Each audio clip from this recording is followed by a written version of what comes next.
Валерка родился в положенный срок, крепким и здоровым малышом. Варя все думала, что вот-вот как только она возьмет на руки своего сына, то сразу полюбит его раз и навсегда, но не случилось, не пришло. Девушка она была правильная, хорошо воспитанная родителями, в строгости, в нравственности. Поэтому малыша своего не бросила, не оставила в роддоме, а решила, что вырастет его как положено матери. Варваре приходилось работать на 3 работах. Она редко бывала дома, но у Валерки было все, он был накормлен, обстиран, одет, обут, но только не обласкан материнской любовью. Варя рано отдала мальчишку в ясли на 5-дневку. Забирала пацана только на выходные, потом школа. Мальчишка был очень самостоятельным, сам учил уроки, ходил в магазин и даже готовил ужин, зная, что мать придет с работы без силы, без ног. С раннего детства Валерка недолюбливал собак, а недолюбливал, потому что боялся. Это пошло с того случая, когда пьяный сосед натравил на мальчика своего огромного пса. Валерка тогда битый час просидел на крыше гаража, а внизу рычал и скалил зубы пес по имени Буян. С тех пор Валерка не подходил близко к собакам, да и вообще в те годы еще не принято было держать собак в квартирах для удовольствия. Собаки все больше охраняли частные дома, поэтому это были большие, сильные животные, которые своим одним грозным видом наводили потенциального нарушителя территории.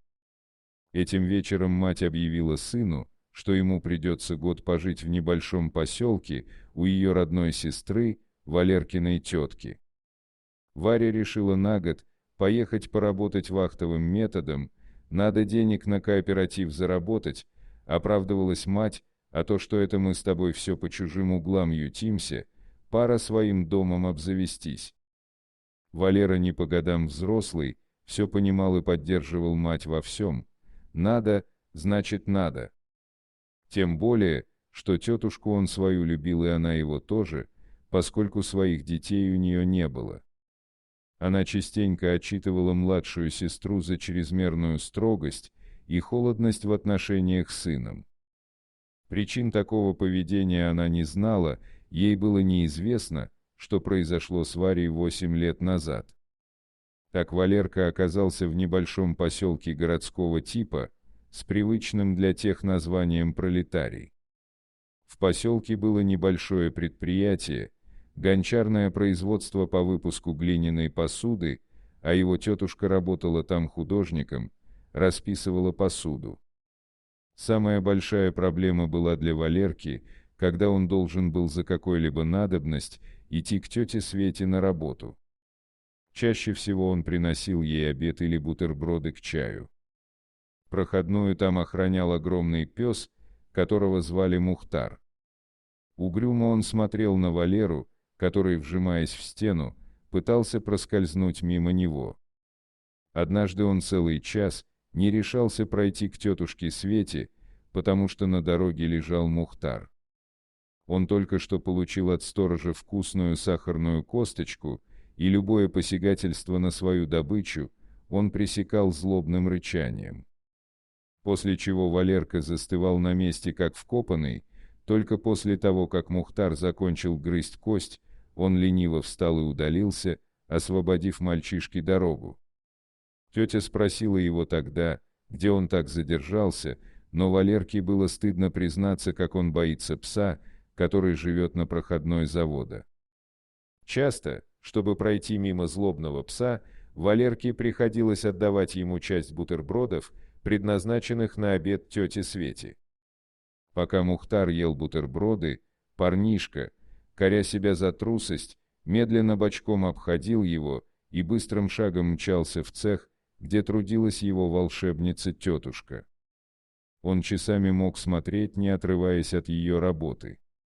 Самые удачные дни для Валерки были те, когда пса спускали с цепи побегать, размяться и его не было на заводе. Пес сразу же становился совершенно другим, Он переставал быть охранником, кроме свободы в данный момент его ничего не интересовало. Он бегал по всему поселку, убегал на реку и резвился там в высокой траве. В этот момент люди переставали для него существовать и представлять какую-либо угрозу, но если, не дай бог, Мухтар заставал мальчишку, смело идущего по территории завода, то молча подходил к нему и ждал. Ждал, что Валера достанет свой рюкзак и отдаст ему свой хлеб. Крикнуть, грубо оттолкнуть или по-другому воздействовать на собаку у мальчика не хватало духа.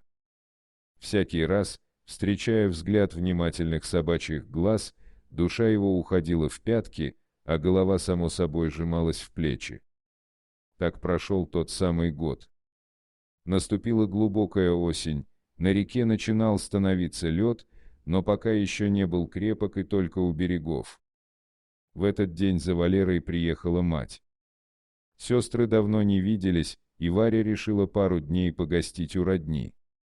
Она купила квартиру и хотела забрать сына домой, а Валера решил порадовать маму и тетушку, наловить рыбы на уху. Надев свое пальтишко и взяв удочку, он пошел к реке. У старой водяной мельницы на шатком мостике мальчик давно полюбил рыбачить. Валера осторожно дошел до края и осторожно уселся, закидывая удочку и вытаскивая рыбешек. Мальчик радовался, что тетушка и мама будут им гордиться, какой он у них взрослый мужчина, добытчик. Наконец рыба набралась на целую сковороду, и Валерка решил возвращаться. Собрав свои нехитрые снасти, он поднялся, повернулся, одно неловкое движение, и парнишка спиной вперед полетел в воду. Пальтишко тут же напиталось ледяной водой, резиновые сапоги были полны, и все это стало тянуть его на дно. Дорогие друзья, если вам понравилось видео, поставьте лайк, а также подписывайтесь на канал, где найдете еще много интересного.